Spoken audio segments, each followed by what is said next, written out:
Satsang. Om Shri Gurubhyo Namaha, Om Shri Ganeshaya Namaha, Om Shri Saraswataya Namaha, Om Shri Guru Dattatreya Namaha, Om Shri Mahalakshmi Namaha, Gurur Brahma, Gurur Vishnu, Gurur Devo Maheshwara, Guru Sakshat Parabrahma, Tasmai Shri Guruve Namaha. So we'll be doing Shri Eknathi Bhagavad Satsang, chapter 2, verse 49, and we completed unto subverse 674. So let us start. One who, being always engrossed in the memory of Lord Hari, is not moved or disturbed by the vikaras such as birth, death, hunger, fear, thirst, lack of food, etc., caused by the worldly life. Through his body, sense organs, life force, mind, and intellect, is called the great devotees, that is Bhagavata. So we had completed until 674 subverse. Now we will be starting from chapter 2 verse 49 and subverse 675. When he smells various fragrances, God becomes evident in the knowledge of the fragrances. Similarly, in the taste taken by his tongue, the juice of Brahman as joy becomes evident in that taste. See, in the last satsang, I was giving an understanding how no matter what you eat, what you see, what you smell, what you touch, what you hear, everything has to be a sacrifice to Lord Shri Krishna Bhagwan. So before you eat any food, when you're cooking, so what does it mean? You're going to cook. So the smell is going to come, right? You're going to smell the food. So even before that, so you say, I'm offering this to Krishna Bhagwan. This is Krishna Arpanam. And when you're cooking for the divine Lord, saying, I'm going to feed the Lord, Krishna within me. So you're going to cook that and you're offering it as a sacrifice. And what does that mean? You're first offering anything that you do to the divine Lord. Even the smell, you're offering it to him. And then whatever the smell that you take, that partake, it becomes the blessed food, like what you eat. So similarly, even before the smell comes, you will say, this is Krishna Arpan. When you do that, then everything becomes an offering to the divine Lord, and whatever you partake of it is nothing more than a blessed food, or everything as something that is a blessing from the divine Lord. So that is how we have to look. We have done this verse in Bhagavad Gita, and Krishna Bhagwan has explained this the same thing in detail. So here also, what is Eknath Maharaj saying? How do you offer everything to the Lord? And who is a great devotee? One who does this. So, if the devotee looks at something, the Lord, we are in 675. So, 676. Whatever cold or hot or soft or hard touch happens to be, the original spiritual energy becomes manifest in the knowledge of the touch. So, whatever you touch, what is the feeling which you're touching? The bhav. Whatever the feeling in the heart. That is why my Guruji will always say, you have to do everything with love alone. When you're doing everything with love, it only translates as an offering to the divine Lord. And that is the feeling you need to have within yourself. We say it's an expression. It's a bhav. So that expression has to be in love to the divine Lord. You can't say, okay, I am tasting, I am eating. You should understand that whatever you're offering to your body in any form, even if you're dressing, this is something my Guruji will always say. You have to dress for Krishna Bhagwan within you. You're dressing for him, not for egoistic purpose. See, when you're not in the spiritual world, in the material world, when somebody dresses, they want to look nice. They want to look good. So what happens? It is your ego that is playing. Oh, I am very beautiful. I look very pretty. We want to be acknowledged by the world. So that is why you are dressing. That is not how it should be. That is only satisfying your ego. When you truly dress, you have to dress for the God within you, which means what? I need to look beautiful. I belong to Krishna Bhagwan. So I am representing the divine Lord. And which means I have to look the best of myself. Because my Lord is looking at me. That should be the feeling. And there is no ego in that. And there is no, sort of any attitude in that. It is purely love. And then what happens? You're not attached to that garment. You're not attached to the body. Neither are you attached to any praise. Or if somebody is saying, oh, you look very beautiful, we'll get elated. That also should not matter. And somebody says, oh, you look very ugly. That should also not bother. Many a time, there was a time when this body was like skin and bones, I used to be like a stick. So people used to call me, you are like a stick. You know, if a sari is wrapped around you, I don't know what it will look like. You will not even look good. Or they'll call me black. Why? Because I was dark skinned. But that should not affect at all. See, God has made everybody in their own way. We are beautiful beings. You know, you have to first acknowledge you're beautiful. And you know what is the beauty? We always go by external beauty. This is something many a time I've explained. It is not the external beauty that matters. How beautiful are you inside of your heart? Is the beauty that will reflect on your face, in your being. That is the beauty.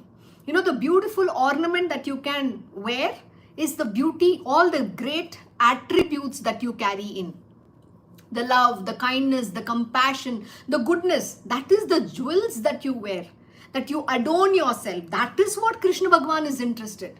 It is not the physical beauty that matters. The beauty shines, the reflection comes in your face only when your heart is shining with those beautiful attributes of the Divine Lord, which is called the Sattvic, you know, the Sattva in us, the goodness.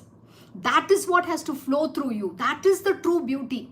Everything else has no value. See, this body is anyway, you know, going to age. It has its own problem. Why are we so attached? But whatever that body you have, it's a vehicle. You have to make the best use of it. This is what my Guruji will always teach.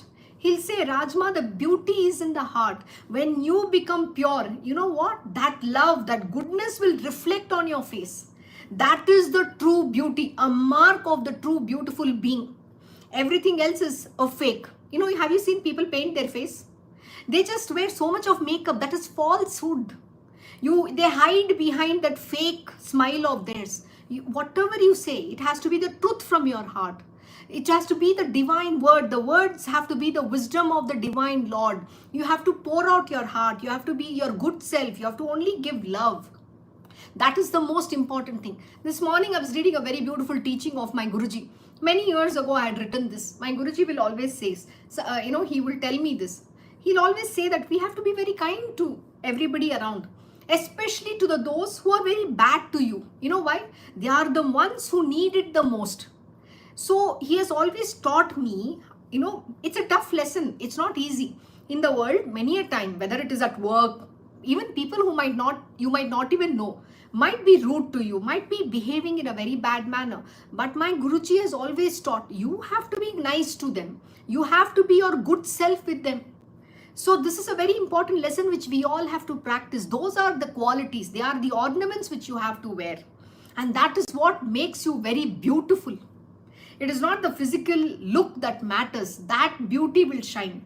So when anybody looks at you, they have to feel that connect. They have to feel that love. That is what you have to become. And most important, see, understand one very important lesson. Why we are doing all this is because we have always gone by what our mind says, what our sense organ says. You know, when your sense organs comes in contact with the sense object. So what happens? Your mind talks, you're having a preconceived notion. A lot of things happen. It's always an upheaval. Even if you take Jnaneshwari, it's the same lesson, which is what is written. That's also the same subject. Take Bhagavad Gita, it's the same subject. What are we doing? It's Uddhav Gita. When the senses come in contact with the sense objects, why do you get disturbed? Everybody. This is a very tough lesson because we don't have the state of equanimity and it is not easy to achieve. And that is where you will find Krishna Bhagwan in the state of equanimity. But to get to that, you have to practice this. You should see the Divine Lord in everything. Fill your heart with His love. Remove all the negativity that is there. Do Krishna Arpan. My Guruji will always say, chant the mantra, take His name constantly. That is the only way out to destroy all the negativity in our being. Because what is bothering you, that's the thoughts. That is called Maya. And that is going to trouble you. So remove those thoughts, negative thoughts out of your system. So offer everything, whatever you see, you touch, you feel, everything is an offering to the Divine Lord. So next we continue. Whatever cold or hot, we did this. The devotee may do any action by his hands or feet. The energy to do any activity is Brahman itself. And therefore, the devotees experience that it is not they, but the Atman who acts. So what is the most important thing you need to understand? I am not the doer. One of the most important lessons which Krishna Bhagwan has given Arjuna. What does he say? Do not take the ownership of the sense of, don't have the sense of doership. I am doing. You're nobody to do. Understand? You're just puppet in the hands of the puppeteer. That is what he's saying. You are being just moved around. When you use the ego and say, I am the greatest thing, I am doing, I do this, I take care of my parents, I am the one who's taking care, I am providing. We have said all of this and we tend to say this. And what does that mean? Ego. You are nobody to take care. My Guruji will say, like you, I have created all this entire universe so that they can just do my dirty job. This is exactly what he says. Who are you to take care of anybody? This entire universe belongs to Krishna Bhagwan. He is the father, he is the mother, he is everything. He is the Jagat Guru, the master of this universe. So why is that petty ego coming and saying, I am doing, I am the one who's taking care? You are nobody. You are also being taken care, which is the truth. So we are here to serve the purpose. And what is the expression you need to have? I am just a tool in the hands of the divine Lord. And when you do that, what happens? There is no sense of doership and you are not attached to the fruits, the end result, the fruits of that action. You are not bothered about what is the end result. And then what happens? Whatever that comes, you will say Krishna Arpan. Then no karma or sin accrues to you. Then you become sinless and there is no karmic debt connected to you. This is the truth. But do you even understand at that moment in time? See, knowledge is one. Application of knowledge is the next important thing. And most important lesson here. See, understand. We all have come with our prarabdha karma, which means the body has its prarabdha karma, which you have to expend it in this life of yours. You don't have a choice. But when you have a guru with you, what he does is, your past he destroys, your future, which is the agami karma, gets destroyed. But the present, the prarabdha karma gets cushioned, provided you follow the diktats of your Gurudev. His instructions must be followed to the T. And then what happens? He can then cushion your destiny. Then he can rewrite your destiny. That is what happens. And when you don't understand, or if you do not listen to that, see, the ego will always push you down the path of your destiny. So always understand the danger lies in the ego, whether it is inflated ego, deflated ego, or even if you acknowledge I have an ego or I don't have an ego, still it is an ego. Even the martyrdom is an ego. A very beautiful post. I love this post which my Guruji has written. So no matter what you do, it's still an ego talking. And even if you say I don't have an ego, it's still an ego. So what is the answer to this? Just silence and humility. Do not say that I am doing, I am not doing, I know, I don't know. Everything is still an ego. When I came to my Guruji many years ago, the biggest ego I had is deflated ego. Why? Because see, when you go through all the rangmarol in life, when you have gone through your own roller coaster ride, not understanding the world, either you feel inflated or deflated. We are always in the deflated state. And then what happens? On one side, you tend to say, oh, I know this, I've done this and all. And based on what? Some worldly knowledge. Whereas the real knowledge, the right knowledge is minus level. Okay, nobody has the right knowledge. The real knowledge doesn't exist at all. The next thing is what? Oh, I don't know this. Two problems we come with. One is I know or I don't know. Majority of the time you'll end up being I don't know anything. Very little I know. That I know is very easy to get destroyed. That's what my Guruji will say. The inflated ego is very easy to destroy. But the deflated ego is a very difficult one. So what he'll always say, stop comparing yourself with anybody. You are unique. The most important lesson. You have to become the best version of yourself. So what is the first important thing when you meet your Guru is you have to first give up what you know and what you don't know also. Don't even bother. Understand the day you meet your Guru, you're starting from pre-KG or even a kindergarten. You become a kindergarten student. You have to come like a child and learn from him and have this attitude. There is no age to learning. See, because we all get stuck. And I also did initially. I said, oh, I am already, when I met him, I was 28 years old. Oh, I'm 28. Why didn't I meet you when I was 23? Actually, I met him when I was 14 years. Only thing is that you don't listen. You don't understand. Your ego comes in. When he's saying something, you don't understand. Why? Because your mind is talking. When your mind is you're learning, you're understanding by your mind, then the knowledge will not open up. You're not going to absorb the right knowledge. The words which he's saying, you will interpret it in your own ways, which your mind is saying. So that is the problem. So I used to always tell him, I wish you were there. He is like, I was very much there, but you were not there. So, it's a very funny thing. I wish I should have listened. See, we all learn the hard way. So best thing is learn now. And you only have to become the best version of yourself. You can't become somebody else. Krishna Bhagwan is Krishna Bhagwan. You are who you are. So this is the most important. We have to only learn the good things. Oh, we all aspire to be the divine Lord, like him. The good qualities we need to have. That's it. We need to learn and we have to practice. Why does Krishna Bhagwan manifest? He has very clearly explained in Bhagavad Gita. What does he say? He doesn't have to do anything. He doesn't have to prove anything. He's the master of this universe. He comes at his will. For what? To set an example.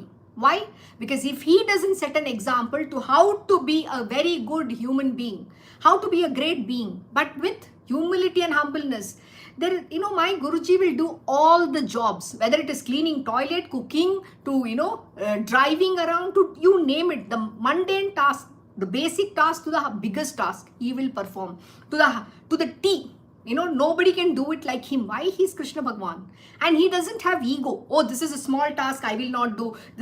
I'll only be sitting in the chair and I will give instructions. No. He will be very humble. We are reading this in Srimad Bhagavatam. He will be a charioteer, he'll be a friend, he will act as a president, he'll also go as a messenger, he'll wash people's feet also, he'll lift their bags, he does everything, he drives around. What is that he doesn't do? You know why? Because if he stops performing, the world will not perform. So we have to learn these good qualities from him. And there is no comparison. You are only comparison, you know who it is? You yourself. My Guruji will say, you have to raise your bars every time. If you are achieved, say on a scale of 1 to 10, today you are at 0. So you are reached the first level, okay, 1. Now then what happens when you are reached there? Then you have to increase your the growth point. Then you have to set a goal. The next is 2. So you have to only grow step by step. You can't come from 0 to 100. Doesn't work like that, or 0 to 10 doesn't work like that. So faith and patience is very important. My Guruji, even today, he'll say this. You wanted to become, you had big dreams, no Rajma? Chairman of IBM. Yeah, you can dream all of that. But you didn't even have the knowledge. What does it take to reach there? And it doesn't happen overnight. It takes a long drawn, it's a long drawn process, and you have to go through that learning curve, which can take 20 years, 30 years, depending on individual. It is individual to individual, their own effort, laborious effort, arduous effort. And these are very important things. Same thing in spirituality as well. So day one, you can't go anywhere. You have to learn like a child. Open up your heart, open up your mind to getting knowledge. Because today what you're getting is the right knowledge. This knowledge nobody in the universe will teach you. This is the Param Satya. This is the universal truth. Whatever you learn in your material world has no value. Those are all unreal. And even in the material world, you need to have the right knowledge. And who can give you this knowledge? Only the master of this universe. And he will guide you how to understand, how to logically think, how to come up with an answer, how to find, solutions to any problem in this world.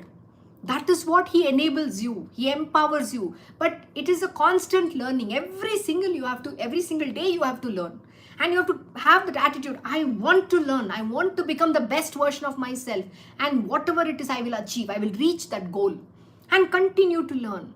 So it's not, some days it's going to be easy, some days it's not going to be easy. Many a time you will be finding it challenge, because it's your mind you have to fight with and overcome.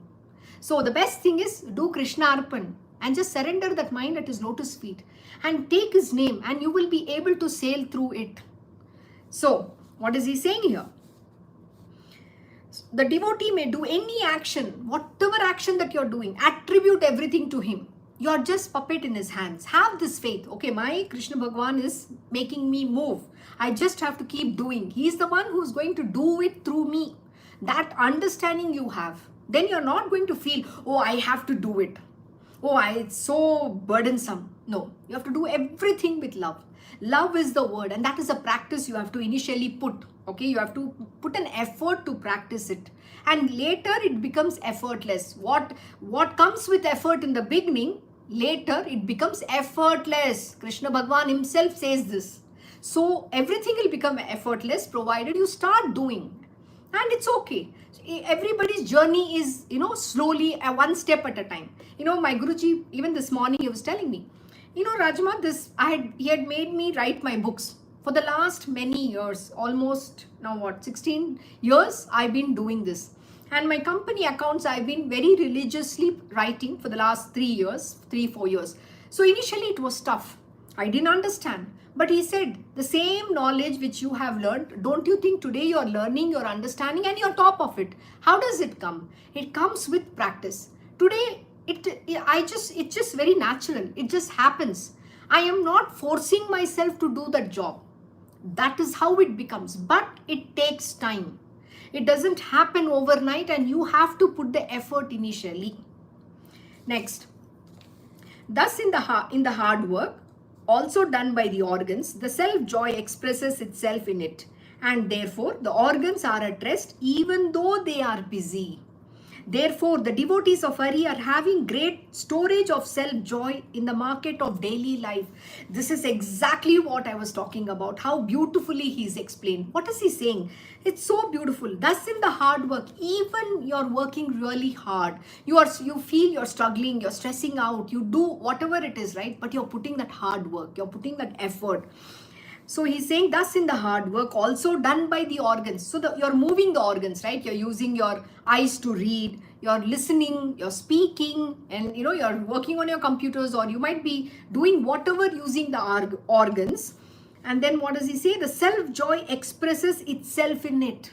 So when you do it with love, when you have this complete faith, I am serving my Krishna Bhagwan. When you serve and do any work with that faith, though your organs are moving, you're putting in you're putting in arduous effort and you're working really hard. But that also, there is a self-joy which expresses itself in that. So you're not going to feel, any pain. We get stressed out, we get overwhelmed, or just thinking about it itself will get stressed out. That's what my Guruji will say. So stop thinking, very logically approach every work. Write down, and he'll say always write down what you have to do. And then once you write down, then sit and do that work. Take the time and just do it, and it becomes effortless. We all have this problem. You know why? In the IT industry, the one thing you don't do is you don't write. Only great leaders do that. We all just work on a computer. And that is why thinking about it, we feel overwhelmed. But when you write it down, when you just make things to do and you write down and you tick one at a time, you feel so good. You feel you have accomplished whatever you have written it down. But when you think in your mind, what happens? You become overwhelmed. And this is something even I go through many a time. So my Guruji will always advise, Rajma, write down everything and then tick one at a time. And this morning also I wrote down and I was just ticking one at a time. It felt so good. I finished. I have 10 more things to finish. So that makes things very easy. So you have to find what works the best for you and perform it in that manner. And then what happens? The self, he's saying the self-joy expresses itself in it. And therefore, the organs are at rest even though they are busy. Which means what? You're just sleepwalking. Everything happens within you effortlessly. No matter what you do, you're not going to feel tired. You're not going to feel overwhelmed. You're not going to feel stressed. Thinking about it itself, people just get so overwhelmed. None of this thing will happen. You will be so efficiently working, and still you will be able to make more time in your life. That is what he means. Then, therefore, the devotees of Hari are having great storage of self-joy in the market of daily life. He's using a very interesting word. In the market of daily life. What is your life world about? It's like a fish market. It's all in a chaos. Your world is full of chaos. Even in that chaos, you will experience the devotees of great Hari are having the great storage of self-joy. So, you are that Athanga Sagar. See, understand, Krishna Bhagwan is Athanga Sagar, limitless ocean. So do you think there is any, shortage of love in your being? No, absolutely not. So that's what he's saying. It's a great storage of self-joy in the market of your daily life. Market is the chaotic life of yours. Then, the very hard work turns into bliss. This is the secret of devotion of God, and thus they always enjoy permanent freedom. How beautiful it is. What is he saying? The very hard work which you do, it turns into bliss. And that bliss is what? It is Sachidanand. It is Anand. You're not stressed, you're not upset, you're not angry, you're not disturbed. You're so much in, that liveliness, that energy that is there, and you're not going to feel tired. Even at the end of the day, you're still very energetic. I'm sure you have experienced this. When you do some things which you love the most, you're going to feel so charged and rather recharged. And you're very energetic. You want to do more. And that day, just look at yourself. You will not even feel sleepy. When do we feel sleepy? When we don't like what we do. When we just not interested, there is something negativity going within us. And what does it make into? That brings in inertia and tamas. So the only way to overcome is fill your being with love. Do things that make you very happy. And plus do it in a very structured manner. You will be able to achieve it, because when you put one step forward, Krishna Bhagwan puts 10 steps forward. His universe will work through magic. But that conviction, you have to bring it from yourself. That's what he says. So beautiful. He says that very hard work turns into bliss. This is the secret of devotion of God. When you have this absolute devotion to Krishna Bhagwan, that's the secret. Things work magic in your world. But the only reason you can't see the magic is because of your mind. My Guruji will always say, there's only one thing which is, obstructing between you and me is the mind of yours. Because that mind is unreal. Surrender that mind. Don't hold on to it, because it will destroy the devotion in you. And thus they always enjoy permanent freedom. What is the greatest freedom? Freedom from that mind, that which it's constantly hankering. It's telling you all nonsensical things. It's troubling you. That is the freedom you will be able to achieve. Next, birth and death are related to the physical body, but the devotees are beyond the body. And while meditating upon the feet of the Lord, they merge into Hari by their very existence. How beautiful it is. So what is that you understand? See, you anyway know the birth and death are inevitable if you have a body, but you are beyond this birth and death. Why? Because you are beyond the body. You are not that body at all. And what is related to the physical body is the birth and death. And see, the moment you are born, you also know that someday in life you have to die. So death is already programmed, and you have already come with, the date also. Your, death date is also not known to you, but it's already in your destiny. It is programmed. So why bother? Live life. There is like no tomorrow. Understand how beautiful this life is. Understand that you have Krishna Bhagwan in your life. Why do you want to live with the mind? Dance for him, sing for him, enjoy with him. He cracks all sorts of funny jokes. Live in that moment. This opportunity, this moment will never come back. So we have to live in this moment. We have to enjoy this God-given opportunity for us and not get lost in the mind. So what is he saying here? So birth and death are related to the physical body, but the devotees are beyond the body. And while meditating upon the feet of the Lord, they merge into Hari by their very existence. So in this very life of yours, you will completely be one with him. The oneness is you want. And how can you get that? Meditation on the lotus feet of Krishna Bhagwan, of your Gurudev, whoever that is. So just have this meditation. Even this morning, my Guruji was saying, the only way you can achieve that focus is meditate, chant his name. But in the meditation, two things can happen. Yes, I have also experienced. Either you go to sleep, or there are thoughts that is coming in and it is giving you stories. Meditation has gone out of the window. Instead of meditation, you have gotten more angry. Why? Because you went into the dwelling in the object. You allowed your mind to play all gimmicks on you. So then finish, over. That meditation has destroyed you. That Sachidanand has become the opposite of it. So there is no Anand anymore. So don't even get there. So what is that you have to do? Take his name.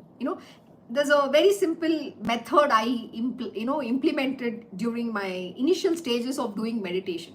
So since to avoid that mind talk, I would chant the mantra and try to focus on it. And that has definitely helped me. So no thoughts will come because I'm chanting the mantra very loudly in my mind. So my entire mind was focused only on that Naam Japa of the Divine Lord. That Krishna's mantra is what you have to, chant loudly. And once you do that, what happens? Your mind shuts up. So there is no other talk, but you're only taking Krishna Bhagwan's name. And that was initially how I did. But yes, you have to focus. Dhyan, or you can just focus the meditation. The one way to focus is, on your breathing. So you can inhale and exhale. So focus on the breath. Follow your breath, how it is going through the body. This is some techniques you can apply. Otherwise, you will go in the mind talk, because then your mind is going to give you stories. Then that's not meditation at all. It is harassment to you. You're torturing yourself more. Thus, they have no pride of the body, O king. Listen to the quality of their total unity with God. So what you don't have? The pride. See, the pride of the body should never be there. Pride is in two ways, both. Some people say, oh, I am the most beautiful, person on this planet Earth. I look so beautiful. I have a very nice body. I have this, that. People will gloat and, rave about whatever they have. Or you will say, I am the most ugly looking. Look, I have a belly. I'm fat. I am like this. I am like that. I am not looking good. We have all these things, Both of them, whether you feel nice about yourself or feel not nice about yourself, both are pride. And which is the worst thing that to have? I am not good looking. That is even more dangerous. My Guruji will always say, the ego of inflation, oh, I am the greatest thing on planet Earth, can be punctured very easily. But I am not the greatest thing is very difficult to get out of. So don't have this both the things, because both represent the pride. And the pride, we are going to do a very important lesson, chapter 12. In that, Eknath Maharaj is going to take a lengthy lesson on this pride. How pride destroys us and how you go off the path. So you have to put little effort. Every single day, make that little effort. Consciously do not allow your mind to give you negatives. Negativity has to get out of your system. Stop being negative about yourself. My Guruji said something very beautiful. When I came to him, I had already, seen the world in the way one should not get an experience. It was a worst experience. And then when I came to him, I was 28, and I saw a lot of people have accomplished a lot of things, and I was nowhere in life. So the first thing you end up saying is, oh, I'm already old. You tend to feel like you have not done anything in the industry. Why? Because we compare with somebody else. What did my Guruji tell me? Rajma, now today you're going to be a child. Starting now, you're going to learn in your life. Whatever you have learned all this while has no value at all. Now your actual school begins. That is Radha Krishna, my Gurukul. Now you're actually going to learn. And that was very beautiful. And so when you accept that in your mind and being, you become a 5-year-old and you learn. You start learning. And there is no age to learning, let me tell you. Even today, my Guruji will say, you have to learn this, you have to do this, you have to study this, you are not studying, you have to learn. How will you learn this? So there is no age to learning. This is one thing we have to understand. So there is no age comparison, and stop looking at what the world is, because that is not worth it at all. Take this golden opportunity in your life. Gain the right knowledge where you become very smart in this world. You have to become extremely intelligent, not ignorant. Don't go with half-baked knowledge or knowledge which is not relevant at all. So everything that I had learned in my work until that point in time had it's just waste. It was zero. Yeah, that few experience matters, whatever I had. I'm not saying all those went waste, but majority of stuff did not hold good. Then my Guruji started teaching me lot of things. And initially you come with him and say, I know. So he would take me around, like a trainee. You have to go with him in everything. His method of teaching is very unique, something that you can't even imagine. Someday he'll say, come, let's go here. And then he will stand in some store and he'll explain things. Sometimes wherever we go, even to buy vegetables, he has taught me like a child. How do you calculate value for money? How do you look at offers? All these things he has taught me. It has not come overnight. And sometimes you tend to make mistakes and then learn. And it comes over a period of time. And there is no end to learning at all. You're learning till eternity. So when you understand this, you will open up. You will start learning. And that learning curve is a very beautiful journey.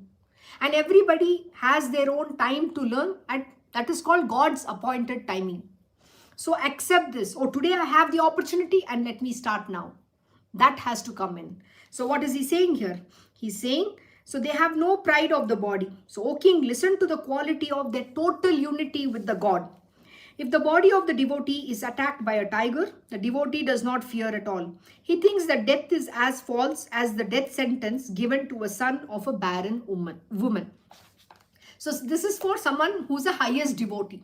Somebody who understands that they are not the body at all. They are beyond the birth and death. So to them, nothing affects. So what is he saying? If the body of a devotee is attacked by a tiger, the devotee does not fear at all. He's not afraid. The fear doesn't hold good. When do you have fear? When you don't know anything. Why? Because you have all nonsensical concepts about the material world. You don't understand the truth. And that is why you're afraid of everything. See, first is we have to face our fears head on. Whatever that fear might be, face it head on. The day you face your fears head on, that is the day you will understand freedom. And after that, that fear will not trouble you at all, ever. Because you have overcome that fear of yours. But facing that fear head on is the most important thing. My last job, when I was in the company, I used to give certain talks and I used to not be afraid of anything and I used to do my work. Why? Because I know I'm reporting to Krishna Bhagwan. I'm not reporting to any human being there. But I know I have to just enact, I have to be my good self. I have to be the best person in doing that job. So one of these women, over there, they came to me and asked, how is that you're so, you're free? We can see that in your face. You're not afraid. You're not afraid to speak out. What makes you that? I said, freedom from fear. How did you achieve? Face your fears head on. Why are you afraid? You are afraid because you think you will lose the job if you speak. You think there is going to be a problem in your life. But no, that's not how it is.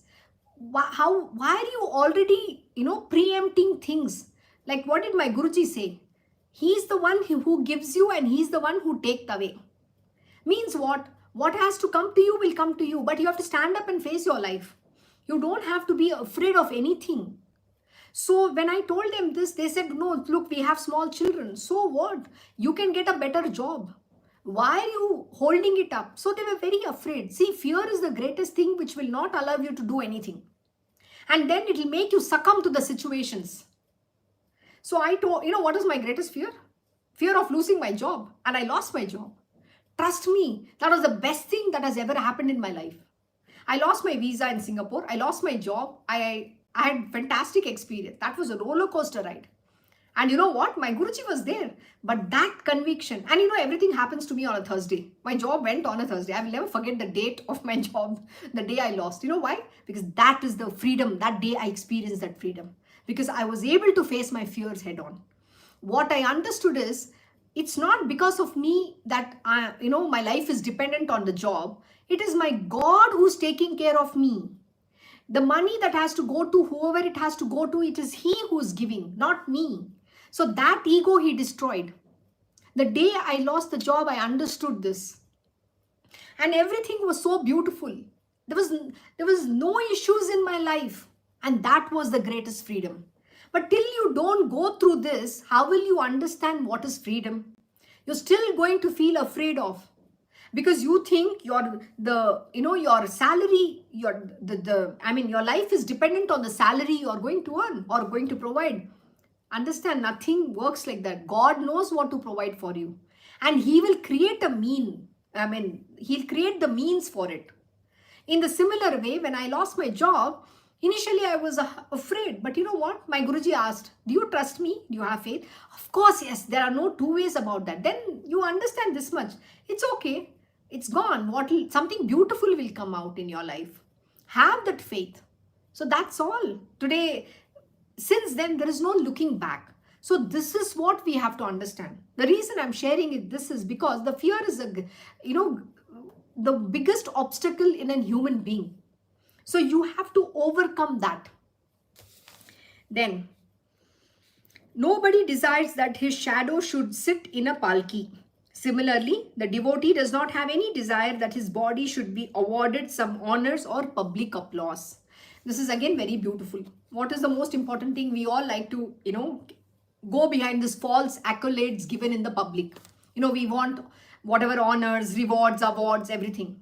When I came to my Guruji, I said, look, I earned this certificate. I have got this award. I was the number one. I was chosen this, all that. You know what my Guruji said? All that is toilet paper. Who has given you that? Some human being using their mind? It hit me really hard. That was a very bitter truth. But that is the truth. Truth is always bitter. And that day I understood it has no value. Those certificates, those degrees that you have taken has no value at all. What brings the value is what you become, the knowledge that you have, and how you live in this world, what you do, how good you are, and what you achieve matters. But those accolades are worthless. That is what he's saying. The devotees don't care for such public honors. Nobody desires that his shadow should sit in a palki. Similarly, the devotees does not have any desire that his body should be awarded some honors and or public applause. You're not going to anymore crave.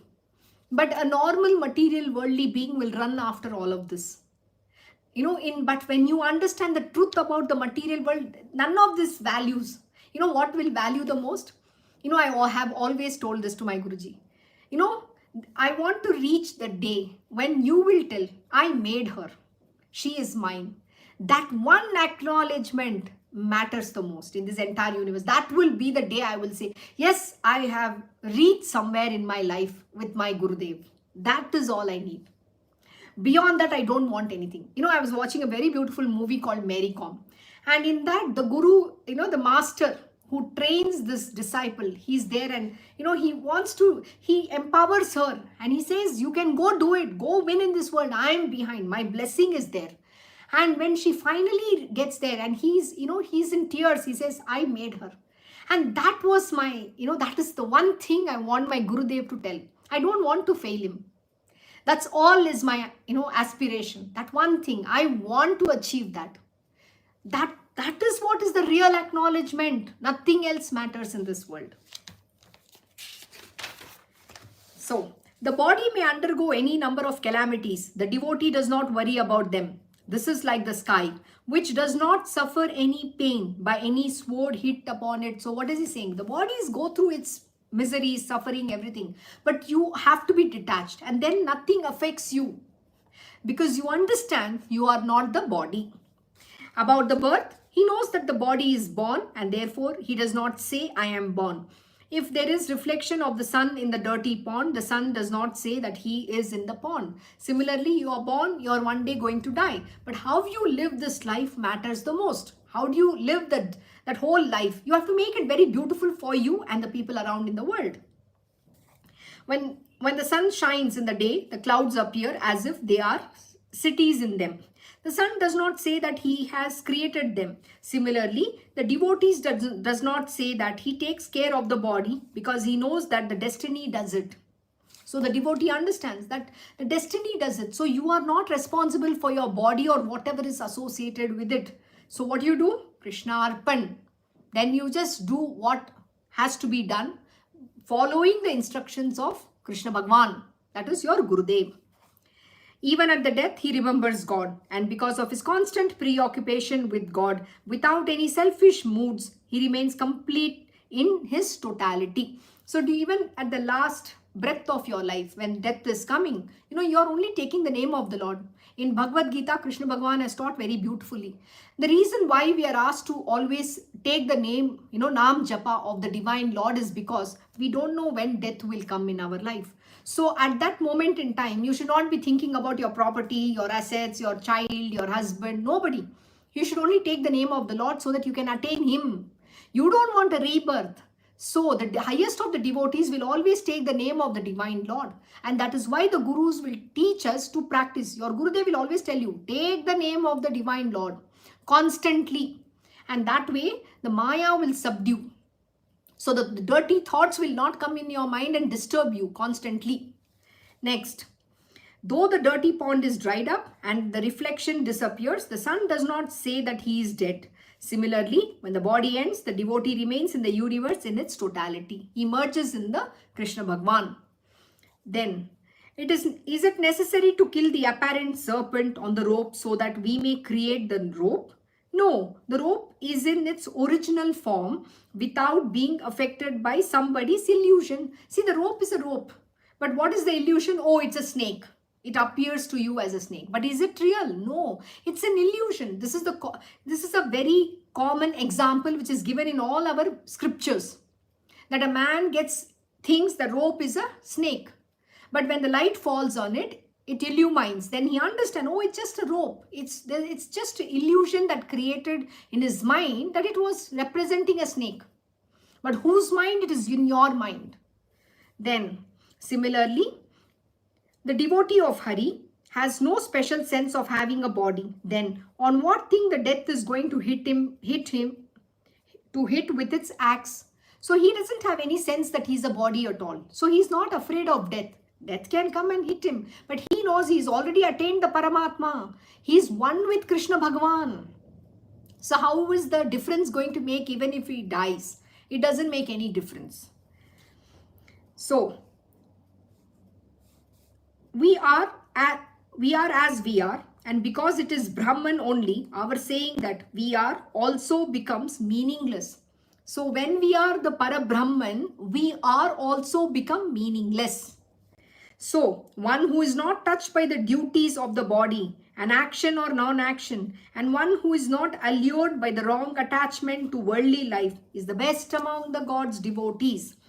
This is a very important verse. What is he saying? So, one who is not touched by the duties of the body. See, whatever the body has to do, the duty it has to do. So, one is not affected by the duties of the body. You're untouched by it. And action or non-action, whether you have to perform an action or non-action, you're untouched. Means what? You're not attached. See, when you say, I am doing my duty, you're doing the duty with a sense of attachment. The word is detachment. So duty should be done without any attachment. Then, and who is not allured by the wrong attachment. See, that the word is wrong attachment. You're not carried away, allured by the wrong attachment to worldly life. So when you're not attached to the worldly life, everything happens naturally. Effortlessly is the word. He's the best among God's devotees. You're the best among Krishna Bhagavan's devotee. Then, O king, I will tell you one more sign. Please listen to the sign of a devotee whose desire or passion or lust also becomes the Lord Narayana. So Eknath Maharaj is going to say something very, very important, which we will do tomorrow. With that, we have completed chapter 2, verse 49 and sub-verse 692. We will stop here. Recording stop. Thank you for joining Shri Eknathi Bhagavad Satsang. Have a good day and good evening to you all. God bless.